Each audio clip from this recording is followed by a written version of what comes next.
नमस्कार।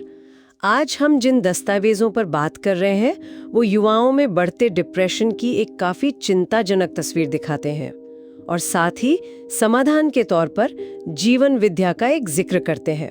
तो चलिए इस पर थोड़ी गहराई से चर्चा करते हैं। जी। स्रोत बताते हैं कि आज का युवा खासकर छात्र एक बहुत तेज रफ्तार वाली दुनिया में जी रहे हैं। दबाव बहुत है। बिल्कुल। सफलता की दौड़, रिश्ते, भविष्य की चिंता, ये सब मिलकर मतलब निराशा और अकेलापन बढ़ा रहे हैं। और ये धीरे धीरे शायद डिप्रेशन का रूप ले लेता है। हाँ बिल्कुल।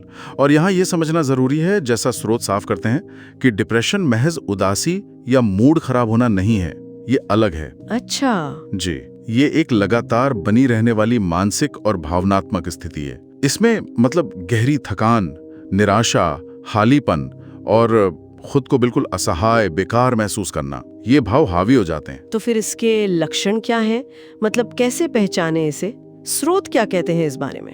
हाँ बिल्कुल, स्रोत कई लक्षणों का जिक्र करते हैं, जैसे पढ़ाई में या उन चीजों में रुचि बिल्कुल खत्म हो जाना जिनमें पहले मन लगता था, दोस्तों या परिवार से कटना, अकेले रहना पसंद करना, अच्छा, सोशल मीडिया या ऑनलाइन गेम्स में बहुत ज्यादा मतलब जरूरत से ज्यादा डूब जाना, नींद या भूख के पैटर्न में बड़ा बदलाव आना, या तो बहुत ज्यादा नींद या बिल्कुल नहीं, या बहुत भूख या बिल्कुल नहीं, और बेवजह चिड़चिड़ापन, गुस्सा आना, और हाँ आत्मविश्वास में भारी गिरावट महसूस होना, ये सब कॉमन लक्षण हैं। और इन सब के पीछे कारण क्या वजह है, खासकर छात्रों में? स्रोत कई वजह बताते हैं। एक तो पढ़ाई और परीक्षाओं का जबरदस्त दबाव, वो तो है ही जी। साथ ही लगातार दूसरों से तुलना करने की मानसिकता, आजकल ये बहुत है, और सोशल मीडिया इसे और बढ़ा देता है। वो फोमो वाले बात, फियर ऑफ मिसिंग आउट। हाँ, वो कि सब आगे बढ़ रहे हैं और हम पीछे रह गए, ये वाली फीलिंग। एग्जैक्टली।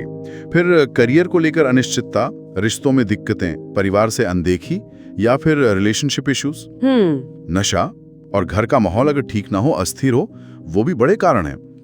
स्रोतों में कुछ उदाहरण भी है ना, जैसे राहुल, साक्षी, अमन। हाँ, वो इन्हीं दबावों को दिखाते हैं। कोई कोचिंग के बोझ के तले है, कोई रिश्ता टूटने से परेशान, कोई पैशन और करियर के बीच फंसा हुआ। तो ये तो काफी गंभीर चुनौतियां हैं। ऐसे में समाधान क्या है? स्रोत काउंसलिंग और सपोर्ट ग्रुप्स की बात तो करते ही हैं, लेकिन ये जीवन विद्या का जिक्र थोड़ा अलग है। इसे जीवन, रिश्ता, उद्देश्य समझने की दृष्टि देने वाला बताया गया है। ये क्या है असल में? देखिए, स्रोत बताते हैं कि जीवन विद्या कोई धर्म या कोई पंथ वगैरह नहीं है। अच्छा। ये श्री ए नागराज जी ने जो प्रवर्तित किया है, मध्यस्थ दर्शन, उस पर आधारित एक लॉजिकल, एक तर्कपूर्ण और व्यवहारिक जीवन दृष्टि है। ये मूल रूप से सह अस्तित्व और मानवीय मूल्यों की तर्कसंगत समझ पर फोकस करती है।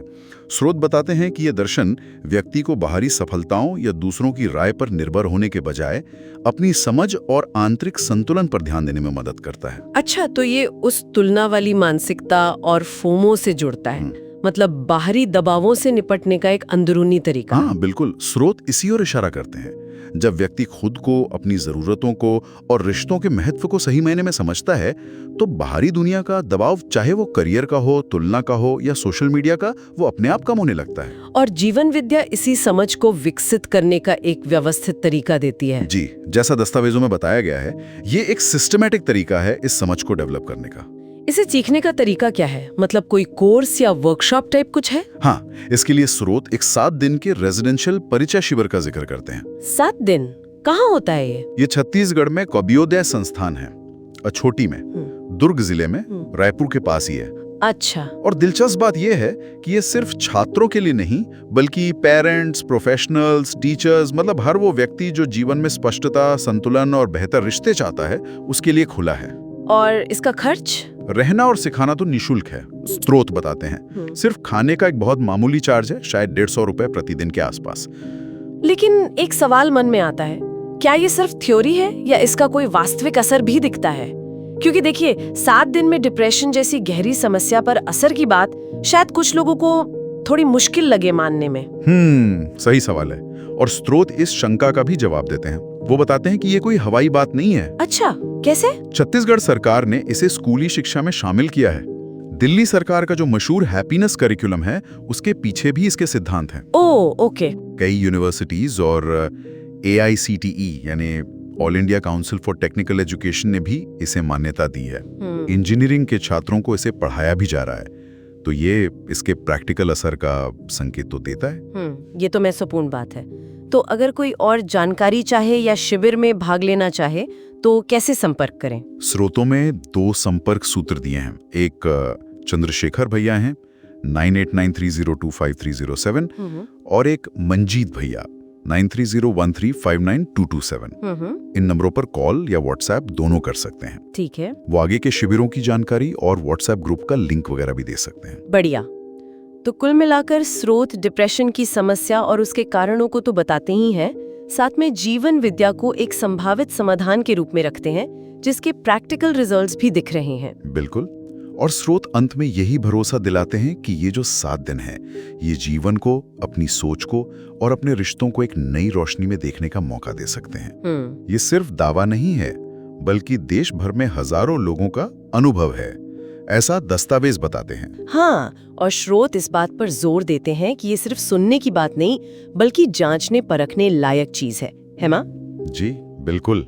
अनेक लोगों ने जीवन विद्या को जांचा है, परखा है, अनुभव किया है, तो इसे खुद जांच कर देखने का प्रयास किया जा सकता है। चलिए इसी विचार के साथ आज की चर्चा समाप्त करते हैं। धन्यवाद।